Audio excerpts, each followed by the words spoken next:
anything really stand out to you, good or bad, about your team through 2 scrimmages? Yeah.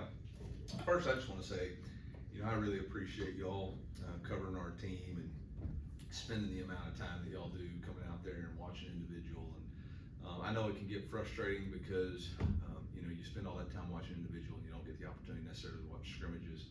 It has nothing to do with our mistrust of you. It's just trying to guard the information from upcoming opponents, and so don't want to do anything to damper our fan base or our passion or keep information from y'all. It's strictly just to try to create a competitive advantage. So just want to make sure y'all know how appreciative we are of y'all.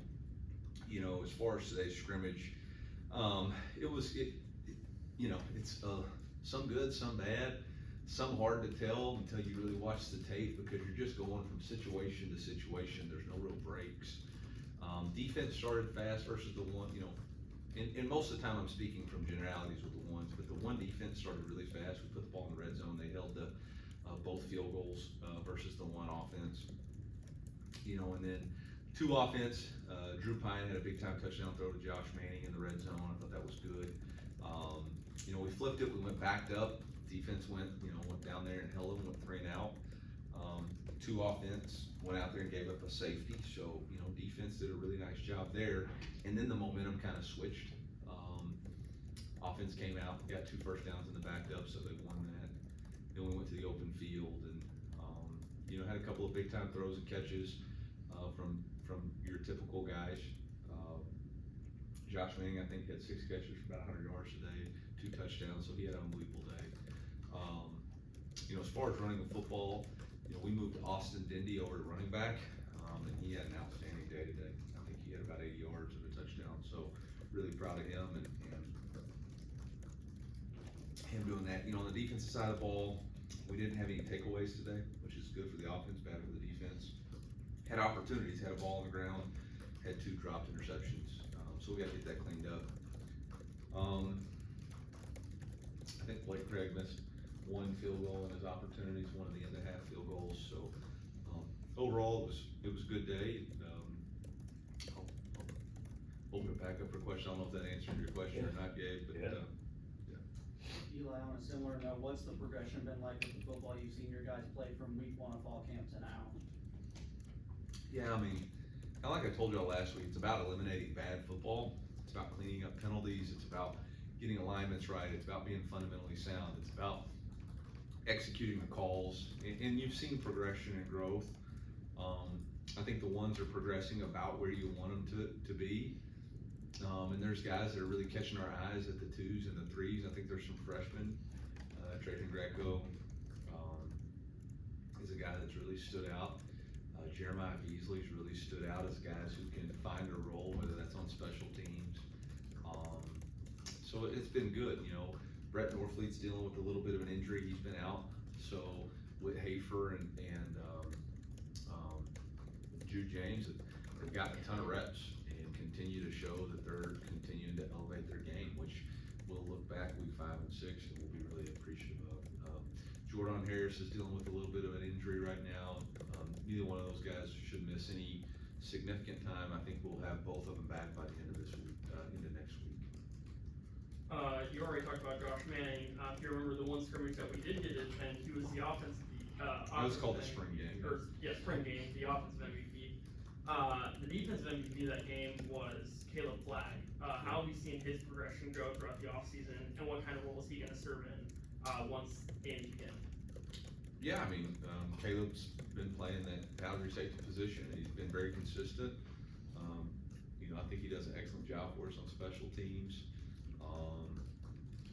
And he's just trying to improve every day. He's in a competition there with Marv at that boundary safety position. We have 2 really good players there. But he's been super consistent. So, how far along would you say you are in your evaluation of the running backs? Yeah. And what spurred the change for Austin Bentley to move to that position? Yeah, I think we're pretty close. We held Nate Noel out today just as a precautionary measure. I've seen that guy get tackled versus Texas A&M in North Carolina, and then he's had plenty of carries in his career, so don't need to see him live. I think we're very confident in what he can do, very excited about how he fits into this offense. Marcus Carroll, I think we ended up giving him 5 carries today. That was more of a, his best asset is to be a physical downhill runner and to, make sure he's comfortable with that and in protection, so he was really good. Lacey was a little bit beat up, is dealing with a little bit of a soft tissue injury, and so he wasn't gonna be able to go today. And we recruited Austin as an athlete, and so it was like, hey, if this happens during the season, we might have to slide him over. So let's get those reps now. And I feel really confident saying he's found his position of running back. So excited about what that looks like for him moving forward. Competition-wise, how do you feel like the offensive line is maybe clarifying it, specifically at left tackle with Marcus and Chapin, how they've been doing? Yeah, I think Marcus has taken a step. I would say last week he took a step, and that's kind of the way the line has been trending for like the last, I don't remember, it feels like I talked to you like a month ago.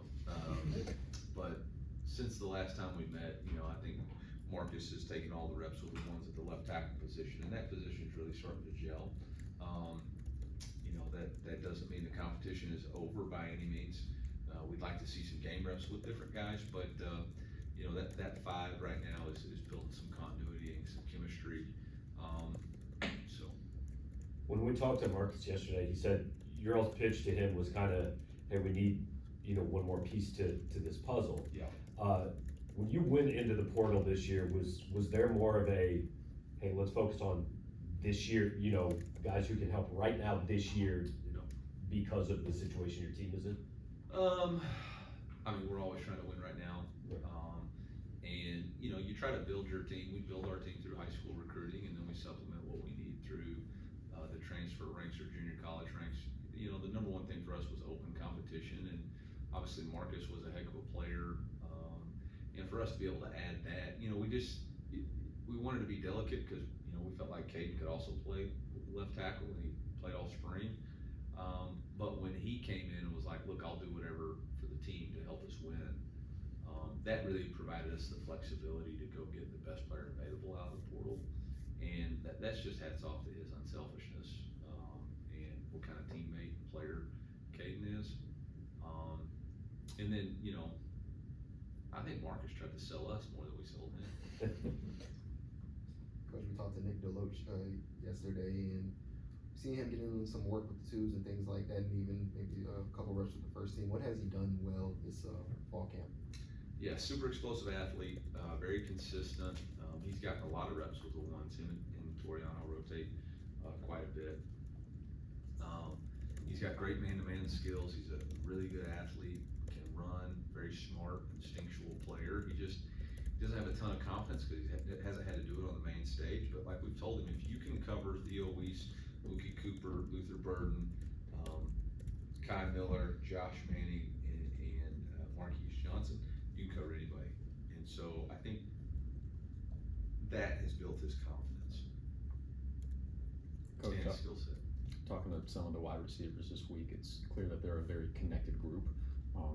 What have you seen out of them? Obviously, they're very talented players, but what have you appreciated about the room so far, not just as players, but as people as well?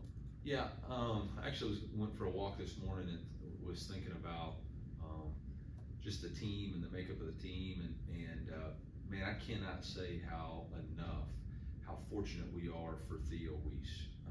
I think his maturity and wisdom in that room was really the glue that's brought us together. Not only is he an outstanding player, he's an alpha, he is an elite player, but man, he is an elite teammate. And I think his presence, his ability to talk trash, be who he is, but also play to his role and get everybody else to do that, cannot be overstated in the success that we've had.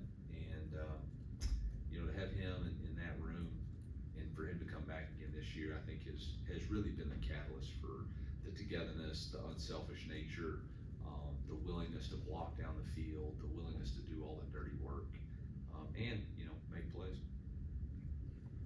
Maybe a veteran who is having leadership on the defensive side of the ball, Kristen Williams. He said at media days that he was looking to follow in the footsteps of Darius Robinson this season.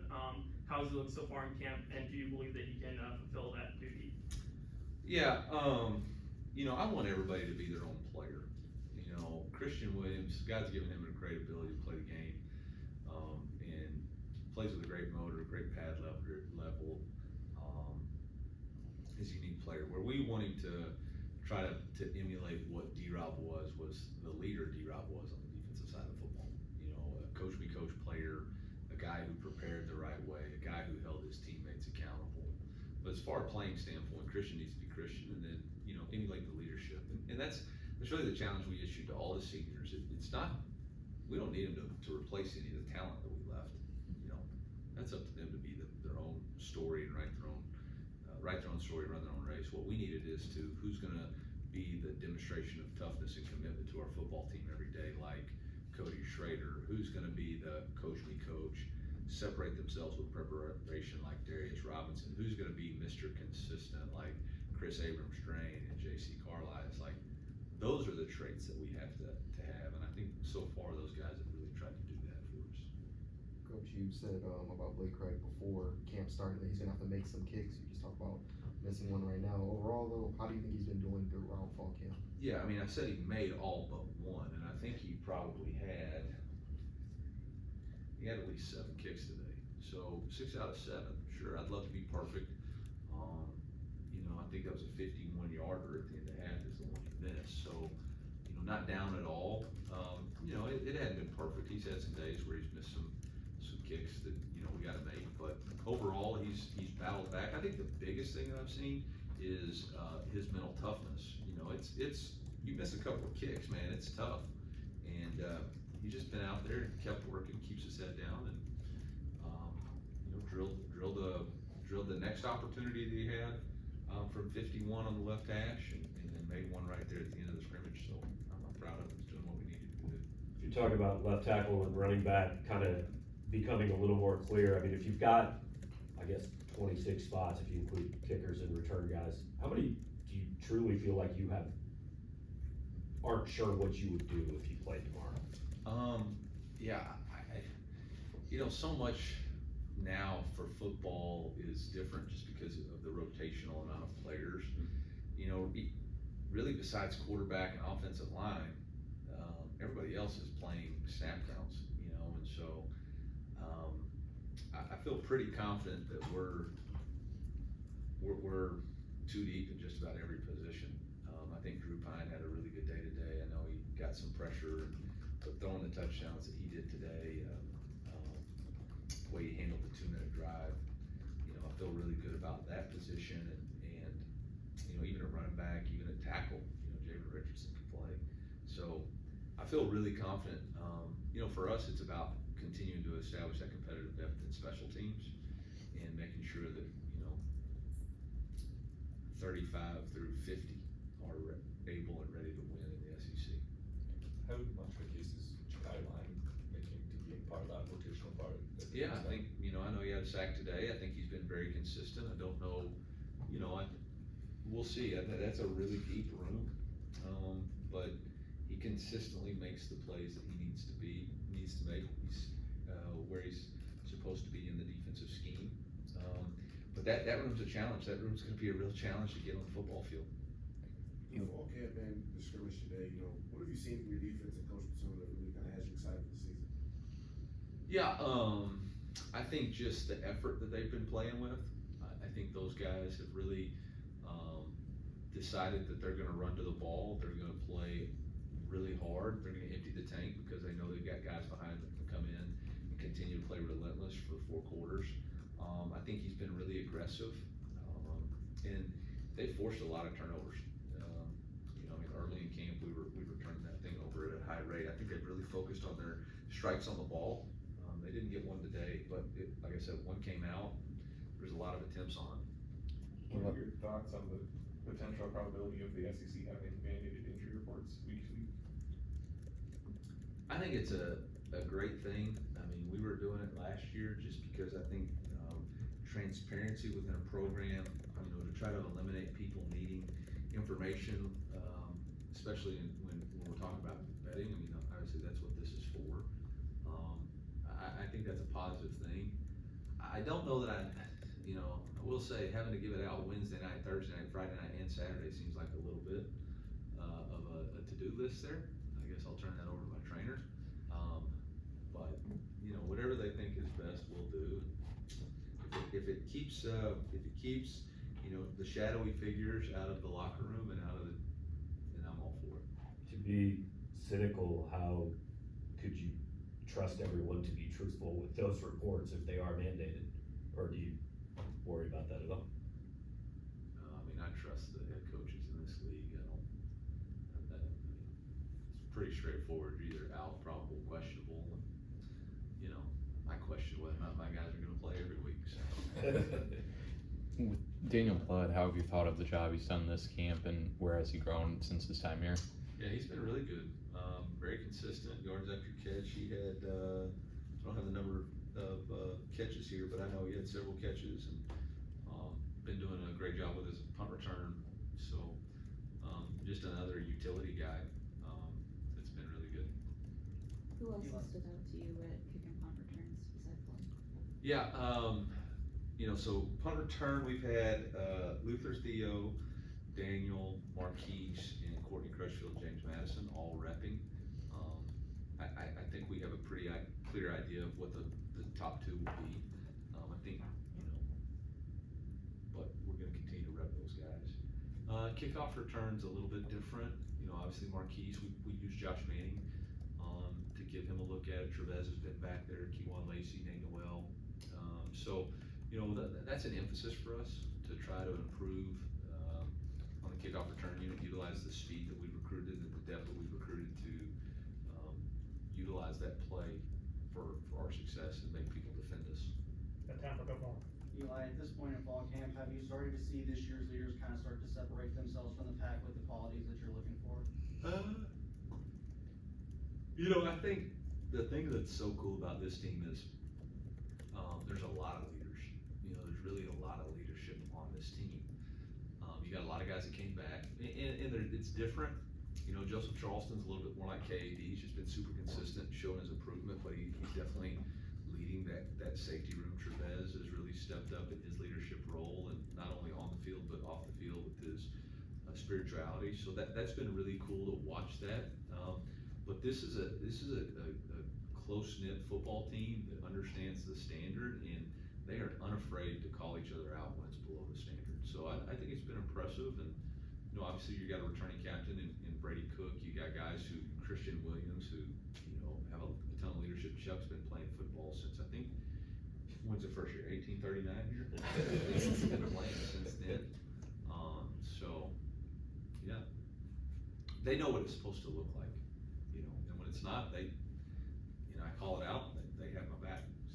Coach, around this time last year, you were very adamant about how much the perimeter blocking needed to improve on offense. You already talked about Theo earlier in that regard, but how did you see it grow over the course of last season, and where do you think it's at now? I think we established a standard of what it's supposed to be, and that's really the key to building a program, is establishing a standard and then holding everybody to that. And, you look at the last game of the year, whether you're talking about the Arkansas game, which we have clips of, blocking downfield and getting Cody on the second level, or even in the Ohio State game. And so guys now know what the standard and expectation is. And defensively, we understand that we've got to set the edge. You got to have edges to your defense. So we practice that a lot. Perimeter drill, which is for us just inside for the outside guys. And it's been good. It's been fine. It's been the standard. And if it falls below that, then I'll have to let the media know, so those guys will clean it up. Yesterday, Nick Duloc said that during his freshman year, he just really had to get over trusting his fundamentals more and trusting his coaching more. Is that a part of the learning curve for most freshmen, and how do you get them over that? Yeah, I think your confidence comes from your preparation, right? And if you're unsure of how to prepare and perform in big settings, a lot of the stuff that we were teaching him was new. He'd never done it before. Had always just kind of been a natural athlete, been a three-sport player, and now he's embraced the fundamentals and techniques that we're coaching. It's done a really good job. Good? Thank you. All right, thanks, Coach. Coach. Thank you.